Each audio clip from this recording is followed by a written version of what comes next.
What is good, YouTube?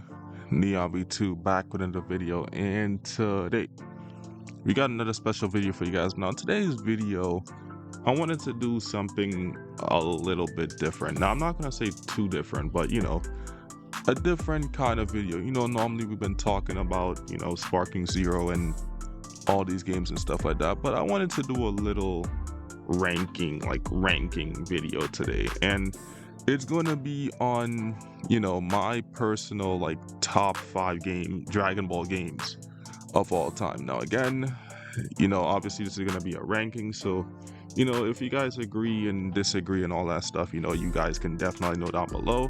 I'll always read comments, and since this is a ranking video, I would love to hear your guys' opinions and whatnot. So yeah, like I said, we're gonna be ranking my personal top 5 Dragon Ball games in my opinion. So again, if you guys enjoyed the video, make sure to like, share, and subscribe. And without further ado, let's get into it. All right, coming in at number 5, we got Dragon Ball FighterZ. Now, this game is a fun game. I'm not gonna sit here and deny that it's a fun game. The story was great, the gameplay was great. It was definitely one of the best, Dragon Ball games we had in a minute when it first came out. Everybody was on this game, bro. Free fighting game, 2D, it's like one of the common fighting games, Street Fighter, Tekken, stuff like that. And it was pretty fun. The competitive was good, the game itself was overall fun, and it went crazy. But then after a while, it kind of got no updates, and they made the game pretty much die for a bit, and nothing was really going on in the game, and it just kind of got left in the dust. They did an update recently, last year or year before, with some netcode updates and some changes, but that was it. We didn't get no DLC, we didn't get no new characters added, new stages, we didn't get anything. And then now today people still play it, but it's not up in the numbers as when it first came out 2018. It's not up there no more. And on top of that, the reason why I put this game low on the list at 5 is because, as fun as the game is, like I said, if you really want to have a chance in this game, you gotta buy the good characters. Now, that's another problem with this game. Every single character, most of them being a paid DLC add-on. Now the prices, well, now are cheap, but before they were a bit expensive. And on top of that, the good characters, the meta characters in that game, like Vegeta Blue, Gogeta Blue, Super Saiyan 4, Gogeta, etc., you had to buy those characters. And if you didn't buy them, obviously you were gonna be kind of not tapped into the meta like that, and you would struggle in matches and stuff like that. So that was my only gripe with the game and stuff like that. But everything else again was pretty good. The story mode, the competitive, the fighting online and all that stuff was really good. But yeah, the only drawback was having to pay for the DLC characters. So that's why I rank FighterZ at number 5. And let's move on to number 4.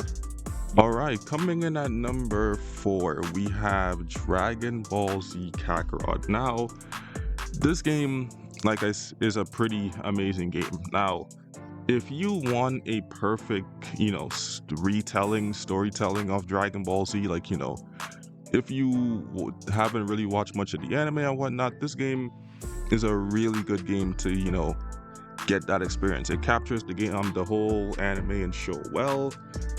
All the cutscenes are nice and everything like that. It's a really fun game. But the reason why I put it down so low on the list is because, after the game itself got finished and everything like that, it kind of just dies down. Once you complete the story mode, there really isn't much to it. Now, the game does have amazing DLC. We got the Bardock story, we got the Future Trunks, Future Gohan story, you got the Dragon Ball Z, OG Dragon Ball story, and now we are getting the Daima story mode for that game. So it does have some pretty nice DLCs and stuff like that. But other than that, again, once you complete the story mode and everything, there really isn't nothing much to do after doing it. Like, again, the game is still fun.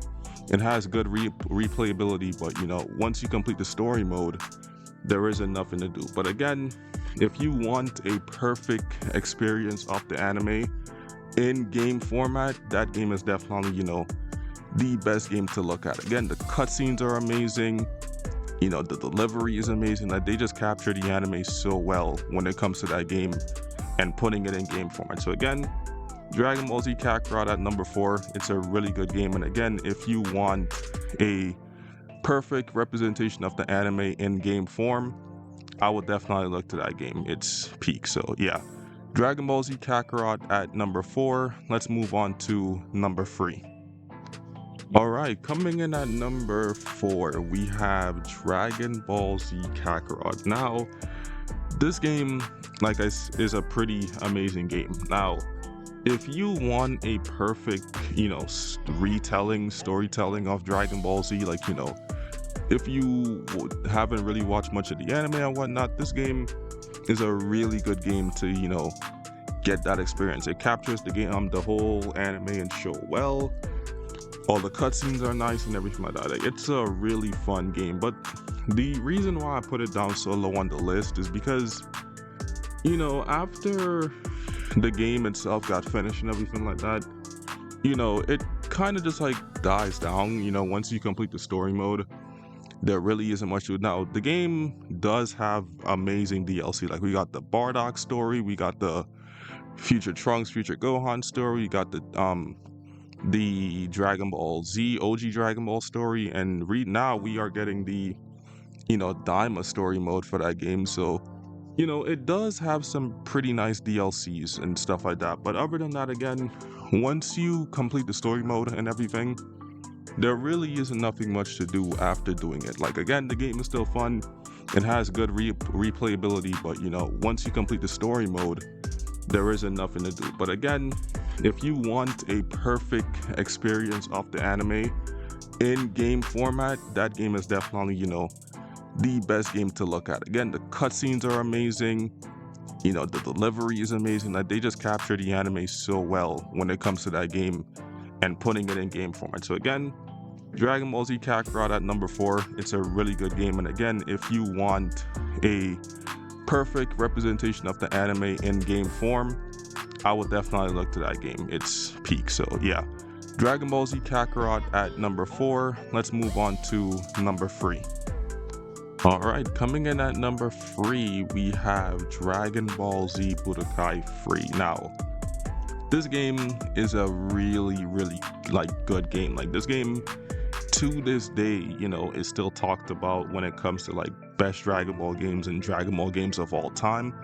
Budokai Free definitely stands out. The game is very fun. The mechanics it has, the combos, the stuff you can do in the game, the open world exploration is fun. And again, it captures the story of the game pretty well. And it also has the I think it also has the what if fights as well, which is pretty nice. And yeah, that game is fun. Like, even today, when you look at stuff from the game, ultimates and stuff like that, this game still has the for example, Gogeta, Super Saiyan 4 Gogeta's ultimate in that game is just so amazing. Even in this, still to this day, I think that game still has the best, Super Saiyan 4 Big Bang 100 Kamehameha for Gogeta in any Dragon Ball game. It's just so amazing. The game is a really good game, bro. And I highly recommend you playing it. It's very fun. It's a dope game. And it set the foundation, moving forward for other Dragon Ball games that came after it. So, this game, like I said, basically started all. I know you could basically say Budokai 1 basically started it all, but this game, the roster, story mode, open world exploration and all the stuff like that you can do, this game definitely takes the cake for that. So yeah, Dragon Ball Z Budokai Free at number 3. Let's move on to number 2. All right, coming in at number 2, we have Dragon Ball Z Sparking Zero, just Dragon Ball Sparking Zero. Now, obviously, this game is the most recent game we have gotten right now. And, right now it's in a 50-50 state, I'll say. The game is fun when you do play it here and there, but you guys already know the glaring issues of this game. I've made tons of videos talking about the issues and stuff like that in this game, and it's pretty much self-explanatory. The game is fun, the visuals are nice, lots of characters based on GT, Super, OG, Dragon Ball Z, etc. But this game, man, like, it's fun when you do play it for the first time or play it here and there, but after a while it gets boring. You guys know why. Lack of content, online is terrible, the usual basic stuff. Like, it's just like, it's a good game, but when you compare it to like the next game we're gonna talk about, it just lacks content, diversity, and all that stuff like that. And DLC, again, another issue in this game. The first DLC was good, but the second one was completely terrible. And even like Fighter Z and Kakarot, for example, handled their DLCs better than this game. And like I said, it's in a really tight spot right now. It's still good, it's still fun, graphics are amazing, gameplay is still great and all that, but it's definitely kind of those games that's gonna like shunned into the shadows because the bad rep it's been receiving recently, which is understandable. Like I said, the game is good, but the glaring issues make it not stand out compared to like its predecessor and all that. And I really do like this game, but with how it is right now, I don't know where they're gonna go from here. But again, still a good game, high up on the list for sure. You still play it, it's still fun and everything, but for it to be higher or take the #1 spot, there is a lot of things they have to fix before they do that. So yeah, Dragon Ball SparkingZero at #2. Let's move on to the final #1 entry. All right, coming in at #1, we got the GOAT, the best for last. This should not be a surprise to anyone, but it is Dragon Ball Z Budokai Tenkaichi 3. Like, I mean, what can I really say about this game that has not been said already, bro? Like, it's nostalgic, obviously. Like, basically one of the best games in the entire Dragon Ball games franchises right now. Like, still get played to this day. It's still amazing.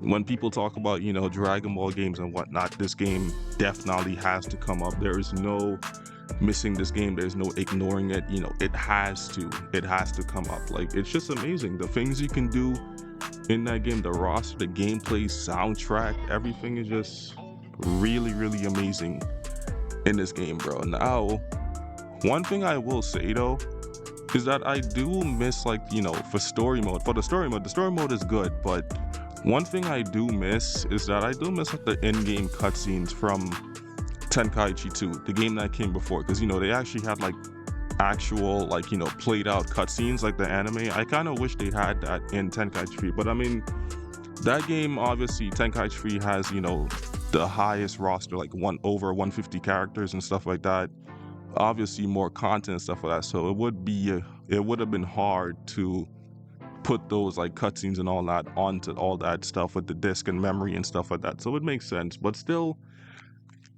this game is really, really amazing. And I know a lot of people might probably say, but oh, SparkingZero is better, SparkingZero. Nah, man, SparkingZero is good, but yeah, nah, Tenkaichi 3 is still better, bro. Like, again, the things you can do and stuff like that, the gameplay, everything, nostalgia, it's just way better. Like, again, when you talk about Dragon Ball games and what people should get into and play when it comes to them, this game obviously has to come up. There is no ignoring this game. There is no like saying, oh, this game is better than this. Nah, Tenkaichi 3 always has to come. Like, even now, this game is played to the point that people still put mods in it and still play it with mods and stuff like that. Like, that's how you know how fun the game is. So yeah, Tenkaichi 3 at #1. I mean, I'm sure this should have been a surprise to absolutely no one, but yeah, Dragon Ball Z Tenkaichi 3 still remains as one of the best, if not the best, Dragon Ball games of all time. And with that said,